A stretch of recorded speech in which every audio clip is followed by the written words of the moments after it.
강아지가 혼자 있는 동안 겉보기엔 집도 멀쩡하고 조용했는데 혹시 그 시간 동안 아이 마음은 많이 지치고 있었던 건 아닐까요? 짖지도 않고 물건도 안 망가뜨리니까 잘 있었네 하고 쉽게 넘길 수 있지만 조용한 아이일수록 더 조용하게 도움 신호를 보내는 경우가 많습니다. 그냥 피곤해 보였던 행동이 사실은 외로움, 불안, 스트레스의 표현일지도 모릅니다. 오늘 영상에서는 강아지 혼자 있을 때 보내는 7가지 구조신호와 보호자가 꼭 알아야 할 대처 방법까지 알려드릴게요. 현관문 앞이나 베란다 쪽 문 근처에서 아이 몸이 왔다 갔다 하거나 잠깐 엎드렸다가 금세 다시 일어나고 혹은 그냥 멍하니 문만 바라보고 있는 모습을 본 적 있나요? 겉보기엔 보호자를 기다리는 사랑스러운 모습처럼 보이지만 사실은 불안과 초조함을 스스로 다스리려는 신호일 수 있습니다. 강아지에게 문은 세상과 이어지는 유일한 통로예요. 거기서 보호자가 사라졌고 다시 거기서 나타날 거라 믿기 때문에 온 신경이 문 쪽으로 쏠려 있어요. 혹시 지금쯤 올까? 이 소리가 발자국 아닐까? 기대와 초조함이 교차하면서 마음은 하루에도 수십 번 문에 다녀갑니다. 이 행동은 단순한 그리움을 넘어 분리불안으로 발전할 수 있는 시작 신호가 되기도 해요. 혼자 있는 시간이 길어질수록 먹는 것도 자는 것도 줄인 채 그 자리에서 조용히 멈춰버리는 행동이 늘어날 수 있어요. 이럴 땐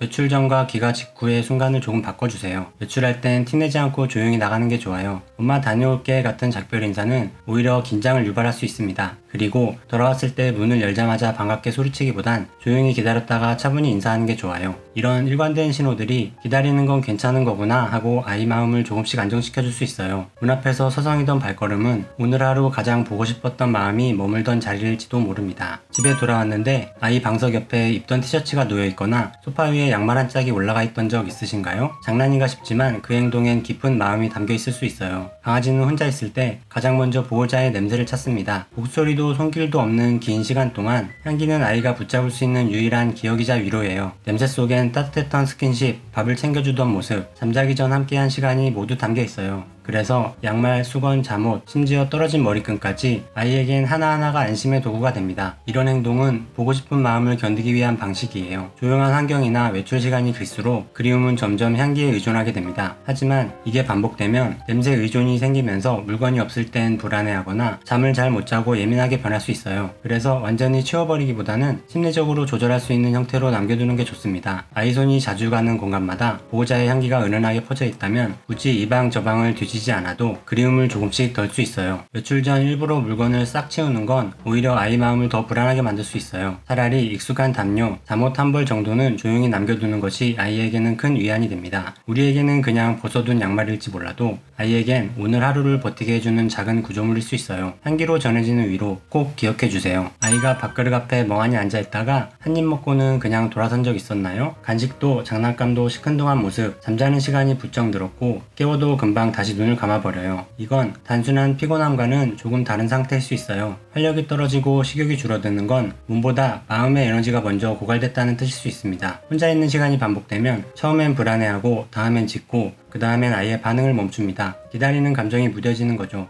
하루 중 자는 시간이 너무 길어졌거나 밥을 거르는 날이 많아졌다면 지루함을 넘은 정서적 탈진이 시작된 걸 수도 있어요. 강아지는 식욕과 감정이 연결돼 있어서 우울하거나 불안할 땐 위장 운동도 둔해지고 소화효소 분비도 줄어듭니다. 먹고 싶지 않다는 표현을 그저 고개 돌림으로 말하고 있는 거예요. 이런 시기엔 억지로 먹이려 하지 말고 함께하는 루틴을 조금 바꿔보는 게 더 효과적입니다. 밥그릇 위치를 창가로 옮긴다든지 식사 후 짧게 안아주는 시간을 넣어주는 것도 좋아요. 아이가 밥을 먹는 시간이 혼자 남겨진 순간이 아니라 돌봄을 받는 시간으로 느껴지게 해주세요. 식욕은 가장 솔직한 감정의 신호입니다. 먹는 양이 줄고 잠만 자는 날이 이어진다면 지금 마음이 어떤지 한 번 더 바라봐 주세요. 오늘 밥을 남겼다면 그건 배가 아닌 마음이 먼저 지쳐있다는 신호일 수 있어요. 현관문 앞, 거실벽, 방문 틈, 강아지가 두 발로 서서 문을 긁는다든지 소파 모서리나 식탁 다리를 물어뜯어 놓은 모습을 본 적 있으신가요? 말썽처럼 보일 수 있지만 절박하게 표현한 구조 요청일 수 있어요. 강아지는 닫힌 문이라는 상황을 굉장히 강하게 인식합니다. 자신이 혼자 남겨졌다는 걸 인지하고 문을 통해 보호자가 다시 들어오길 기다리는 거죠. 하지만 아무 소리도 안 나고 인기척도 없고 시간이 길어질수록 마음의 긴장감은 쌓이고 그게 감정을 넘어서 몸으로 흘러나오기 시작해요. 문을 긁는 행동은 단순한 스트레스 해소가 아니라 어디 갔어? 문 좀 열어줘. 왜 안 오는 거야? 이런 질문이 행동으로 터져나오는 겁니다. 그리고 각오를 무는 행위는 감정을 주체하지 못할 때 생기는 2차 반응입니다. 입으로 뭔가를 부수고 씻는 건 강아지에게 일종의 감정 배출 방법이에요. 혼자 있는 시간이 반복되거나 예상보다 길어지면 이런 행동은 더 심해질 수 있어요. 출근 전엔 괜찮았는데 퇴근하고 오니 소파 쿠션이 찢어져 있다면 하루가 얼마나 힘들었는지를 말없이 보여주는 증거일 수 있습니다. 이런 상황이 반복된다면 외출 전 짧은 장난감 놀이로 신체 에너지를 조금 빼주고 천천히 흐르는 음악이나 단조로운 톤의 TV 소리를 틀어주는 것도 도움이 됩니다. 무엇보다 중요한 건 집으로 돌아왔을 때 남겨진 흔적을 보며 혼내지 않는 것입니다. 그 행동들은 보고 싶고 두려웠던 감정이 흘러나온 흔적일 수 있어요.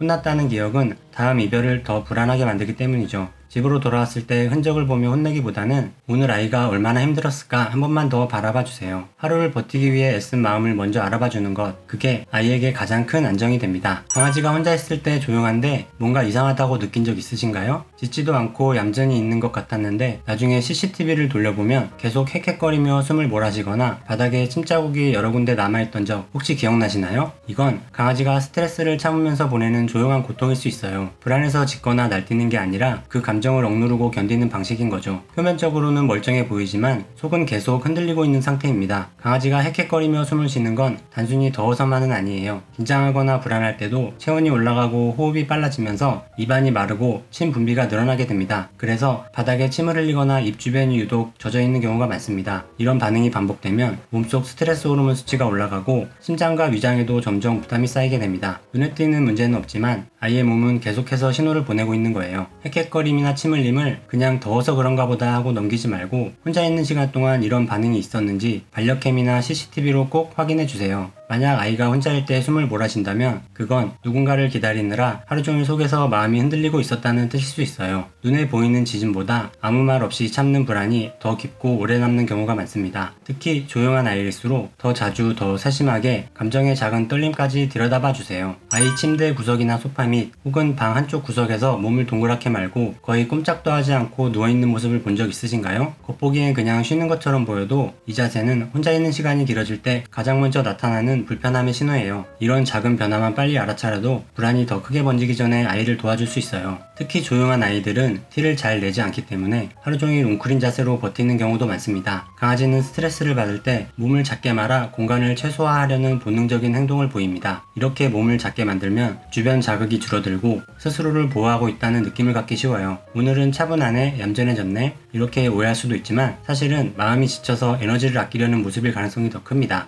집에서 이런 모습이 반복된다면 아이 공간에 은은한 조명을 켜두거나 TV 소리 같은 부드러운 배경음을 살짝 틀어주는 것도 좋습니다. 그리고 혼자 있는 시간이 긴 날엔 노즈워크 장난감이나 간단한 퍼즐처럼 스스로 시간을 보낼 수 있는 활동을 준비해주세요. 보호자가 돌아왔을 때 아이가 여전히 웅크린 자세라면 피곤했구나 하고 그냥 지나치지 말고 눈을 맞추고 이름을 불러주고 손등만 살짝 내밀어주세요. 조용히 몸을 말고 있는 그 자세엔 혼자 견뎌낸 하루의 무게가 담겨 있습니다. 마음을 먼저 알아봐주는 것이 아이에게는 가장 큰 위로가 됩니다. 현관문을 열자마자 달려와 몸을 흔들며 짖고 품에 뛰어오르고 얼굴을 핥고 숨이 찰 정도로 흥분하는 모습 본 적 있으시죠? 너무 귀엽고 날 반겨주는 게 사랑스러워 보여서 우리 애가 날 정말 좋아하나봐 하고 웃으며 넘어갈 수 있어요. 그런데 이 반응 꼭 행복해서만 나오는 건 아닙니다. 강아지는 혼자 있는 시간 동안 불안, 긴장, 두려움을 한꺼번에 쌓아두고 기다립니다. 그리고 보호자가 들어오는 순간 그 모든 감정이 폭발하듯 한꺼번에 튀어나오는 거예요. 그래서 반응이 과도하고 짖음이 멈추지 않거나 몸을 부르르 떨기도 하고 바닥에 소변을 지리는 경우까지도 종종 나타납니다. 그 감정 속엔 기뻐서만이 아니라 드디어 돌아왔다는 안도감 그리고 또 혼자 남겨지진 않을까 하는 두려움이 섞여 있어요. 이러한 반응이 반복되면 그 자체가 아이 정서를 지속적으로 자극하게 되고 분리불안으로 이어질 위험이 커집니다. 그래서 돌아왔을 때는 너무 흥분한 아이를 바로 안아주거나 과하게 반응하기보다는 조용한 목소리로 인사하고 잠시 가만히 기다려주는 게 좋아요. 아이 스스로 숨을 고르고 진정할 수 있도록 도와주는 거예요. 그리고 평소에도 짧게 외출하고 금방 돌아오는 연습을 자주 해주세요. 언제든 다시 돌아온다는 학습이 만들어지면 불필요한 감정 폭발도 줄어들 수 있습니다. 과한 반응은 사랑이 많은 게 아니라 불안이 많다는 표시일 수 있어요. 기다리는 동안 얼마나 힘들었는지를 말없이 보여주는 장면이죠. 아이의 반가움을 웃으며 받아주기 전에 그 안에 담긴 감정의 무게를 한 번쯤 꼭 살펴봐 주세요. 혼자 있는 시간은 보호자가 없는 시간이 아니라 모든 순간에도 아이는 계속 보호자만 생각하고 있는 시간입니다. 조용히 웅크리기, 헥헥거리며 참는 호흡, 낮잠과 식욕 저하, 문 앞 서성임, 주인의 물건을 물고 다니는 행동, 문을 긁고 가구를 물어뜯는 행동, 그리고 제외 순간 과하게 반가워하는 모습까지 이 중 하나라도 떠오르는 행동이 있다면 지금 그 마음이 흔들리고 있다는 신호일 수 있어요. 한 번의 시선만으로도 하루를 버틸 수 있는 있는 큰 힘이 되어줄 수 있습니다. 당신의 따뜻한 관심이 많은 반려견에게 건강을 지키는 정보를 전해줄 수 있습니다. 구독, 알림 설정 눌러두시면 다음 영상에서도 반려생활에 유익한 정보를 놓치지 않고 보실 수 있어요. 그럼 오늘도 건강하고 행복한 반려생활 되세요. 감사합니다.